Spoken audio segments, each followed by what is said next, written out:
মঙ্গলবার smart meter বসানো বন্ধের দাবিতে পূর্ব বর্ধমান জেলার শহর বর্ধমানে মঙ্গলবার পাওয়ার হাউস পাড়ায় বিদ্যুৎ দপ্তরের সামনে বিক্ষোভ আইএনটিটিইউসি। পুলিশি কড়া নিরাপত্তার সামনে প্রতীকী স্মার্ট মিটারের ছবিতে জুতোর মালা পরিয়ে ছবি পুড়িয়ে ফেলা হয়। কংগ্রেস শ্রমিক সংগঠন আইএনটিটিইউসির দাবি, সাধারণ মানুষের বাড়িতে তাদের অনুমতি ছাড়াই জোর করে স্মার্ট মিটার বসানো হচ্ছে, যা কোনোভাবে গ্রহণযোগ্য নয়। এদিন বিক্ষোভে উপস্থিত হয়ে আইএনটিটিইউসি নেতৃত্ব জানিয়েছেন, যদি কেউ নিজে ইচ্ছুক না হয় তাহলে তার বাড়িতে জোর করে স্মার্ট মিটার বসাতে বাধ্য করা উচিত নয়।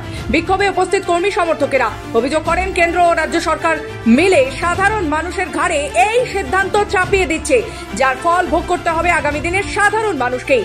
এদিন বিদ্যুৎ দপ্তরের সামনে মাইক লাগিয়ে বিক্ষোভ দেখান কংগ্রেসের শ্রমিক ইউনিয়ন। অপরদিকে যাতে কোনো অপ্রীতিকর ঘটনা না ঘটে, পুলিশি নিরাপত্তার ব্যবস্থা ছিল কড়াকড়ি। এদিন বিক্ষোভে উপস্থিত ছিলেন পূর্ব বর্ধমান জেলা আইএনটিটিইউসির সভাপতি গৌরব সমাদ্দার, বর্ধমান জেলা কংগ্রেস সভাপতি প্রবীর গাঙ্গুলি সহ অন্যান্য কংগ্রেস ও শ্রমিক সংগঠনের নেতৃত্বরা।